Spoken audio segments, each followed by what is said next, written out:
সেন্টেন্সের ভাগ। সেটা কি? সেন্টেন্সটা হ্যাঁ বাচক না না বাচক। সেই ধরনের হ্যাঁ বাচক সেন্টেন্সকে বলবো অ্যাফার্মেটিভ সেন্টেন্স। কি বলবো?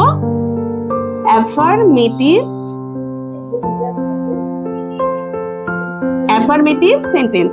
আরেকটা শিখবো আমরা নেগেটিভ সেন্টেন্স। ঠিক আছে?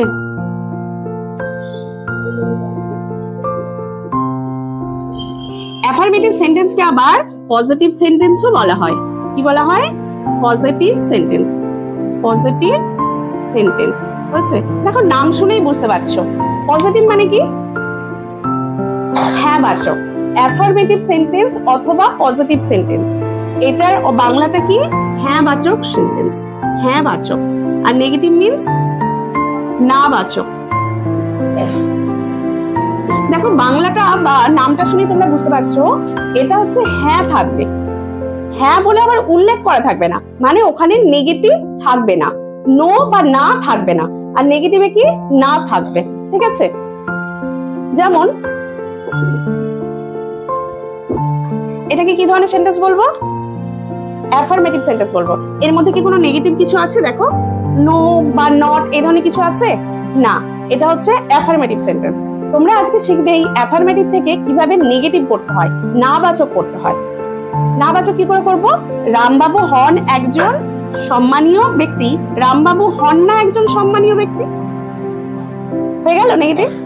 হয়েছে? তাহলে নটটা কোথায় বসলো? এই যে আছে ইজ, ইজের পরে বসলো। ইজটাকে কি বলে জানো? বলে অপারেটর। কি বলে জানো? অপারেটর। হচ্ছে অপারেটরের পরে সেন্টেন্সে অপারেটরের পরে নট অথবা নো বসিয়ে নেগেটিভ করতে হয়। অ্যাফার্মেটিভ থেকে নেগেটিভ কিভাবে করতে হয়? সেন্টেন্সে যে অপারেটর থাকে সেই অপারেটরের পরে নট অথবা নো বসিয়ে নেগেটিভ করতে হয়। ঠিক আছে? এবার অপারেটর কোনগুলো? অপারেটর কোনগুলো বলো তো? এই যে am, is, are, was, were, has, have, had, shall, will, আরো অনেক আছে। তোমাদের আপাতত এতগুলো জানলেই হয়ে যাবে, আপাতত এতগুলো জানলেই হবে। এগুলোকে আবার অক্সিলারি ভার্বও বলা হয়। ঠিক আছে? অক্সিলারি ভার্ব আছে, মডাল ভার্ব আছে, তোমাদের আপাতত এতগুলো জানলেই হয়ে যাবে। এরকম আরো অনেক আছে। বুঝছে? এই অপারেটর গুলোর পরে কি করে বলেছি নেগেটিভ করতে? নট অথবা নো যোগ করে নেগেটিভ করতে হয়। ঠিক আছে?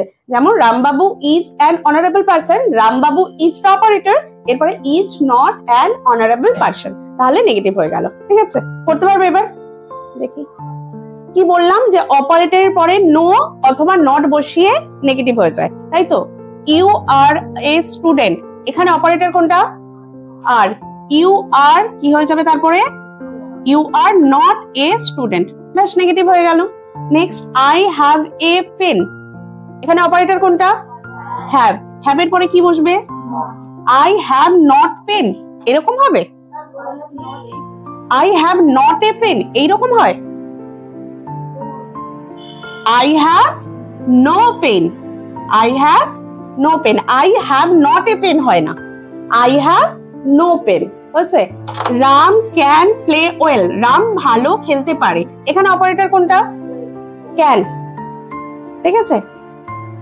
Ram can not play well, Ram can not play well.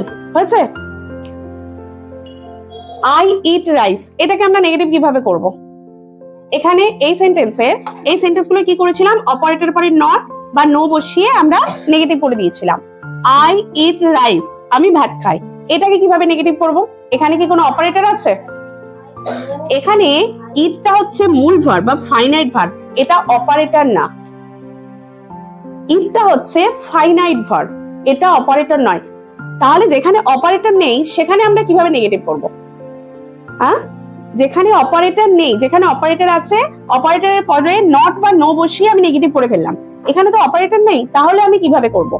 যখন অপারেটর থাকবে না, এই যে ফাইনাইট ভার্ব বা মূল ভার্ব আছে, ঠিক আছে, এইটা দেখতে হবে কোন টেন্সে আছে। এটা হচ্ছে প্রেজেন্ট টেন্সে আছে। যখন প্রেজেন্ট টেন্সে থাকবে অপারেটর হিসাবে এক্সট্রা একটা ডু আনতে হবে, অথবা যদি ভার্বের সঙ্গে এস যোগ থাকে তাহলে ডাজ বসাবো। অপারেটর হিসাবে। যদি ভার্বের সঙ্গে এস যোগ না থাকে তাহলে অপারেটর হিসাবে ডু বসাবো। ঠিক আছে, তাহলে অপারেটর হিসাবে এখানে কোনটা নেব?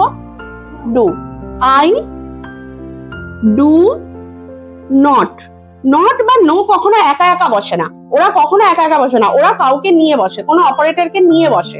ঠিক আছে, মনে থাকবে, নট বা নো কখনো একা একা বসে না, ওরা একটা অপারেটরকে নিয়ে বসে।